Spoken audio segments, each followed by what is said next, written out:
बहनी के लहंगा उठा के झाँट छिलो, वाह बहुत अच्छा। ढोरी चाटा राजा जी बुखार ना हो, तो ढोरी चाटला से बुखार ना हो सकता तो झाँट छिल लेम तो कहीं मरबे ना करम। राजा जी बुखार ना होई, झाँट छिलबू तारा बहनी के लहंगा उठाओ ना भाई। सुन तो फिर से कहतिया कि ढोरी चाटा राजा जी बुखार ना हो। अरे भौजी ढोरी का आगे में झाँट छिल जाना को मरबे ना करबू। तारा बहनी के प्रणाम करो, वो लहंगा उठा। ये कौन गाना गैले सारवा रे पक बहन चो तो का हाल बा भाई। आज हम फिर से बात करम भोजपुरी गाना के, लेकिन आज 2026 के गाना के बात करम भोजपुरी। और ढोरी चाटा राजा जी बुखार ना लगी, ये बस 2 गो लाइने बा। ओकर बाद में नया साल के गाना बा आ खूब प्यार कैले बानी सलेश प्रेमी के।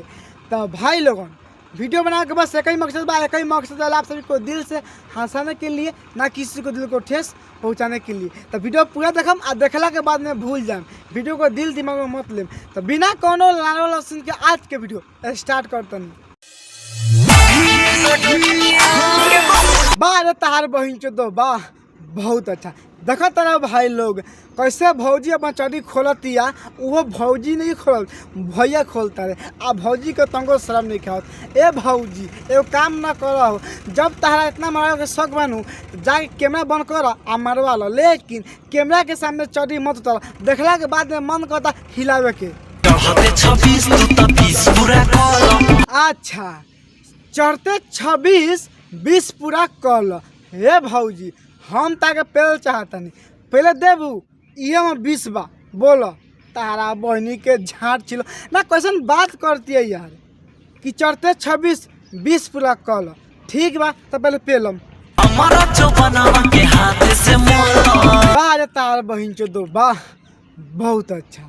हमारा जो बनवा के हाथे से मल। अब बताओ भाई लोग ये अपना हाथे से जब मलवातिया तो कोनो दिक्कत नहीं है। हम कस के दाब देम, अरे हम मच देम तो कई बहन चो बेटी ए हम छावा दाब दिलक आँ आ सब घर से कह के सब केहू से कह के हमारे पिटवाई। तार बहन चो तो तार सब छिनपन देखा तानी हम जया खींच बढ़ जब पहले हम 15 हाल कम पहले ही नहीं खी का कहत तारू कि पहले चुमा ल दोनों गाल में। हाँ तो बहन चो तो कबो कहतिया जवन मिसा, कबो चड्डी खोलतिया, अब कहतिया कि चुमा लेला गाल में। अरे भौजी तू का चाहता रू हो कि हम पटा के पेलते पेल के मर जाई। अरे भौजी उतना हमरा से ना होता, कभी चड्डी खुलवाते रे, कभी जवन मिसवाते रे, कभी चुमा देवे पक तो बहन चो दिशा ना करम हो। का कहता रू कि चढ़ी। हाँ तो बहन चो ई चढ़ी के बाद ए भौजी तू का कहता ए भौजी ना का कहे के मतलब आओ चढ़ी का करी हम सूंगी आगे बोलो तो। बारे तारा बहनी के गाड़ी में सकल बलमो के आरी पेलो वाह बहुत अच्छा। चढ़ी खोल के मारा नया साल में क्या सारा गाना बा भाई लोग सुनता रह। एगो काम करे भैया लोगन नया साल आते बा अब भौजी के इतना मारा कि बाद में बहन चोद कोनो हॉस्पिटल भर्ती ना करे। ए भौजी कोनो चढ़ी खोली चाहे ना खोली, लेकिन जैसे तू गाँव देखावा तारे नु आ जैसे गाँव पर भैया हाथ फेर तारे नु, ये सब देखला के बाद में पक्का हम खड़ा हो गल बा। आ मन करे तोहरे में पेल दी अपना मेहरू को छोड़ के, लेकिन हम डरता नहीं कि गलती से हम मेहरू जानी नू कि ऐसा काम करता नहीं अपन मेहरू छोड़ के हम दोसर के पेलता नहीं तो कसम से कहता नहीं हमार मौगी जिए ना दी।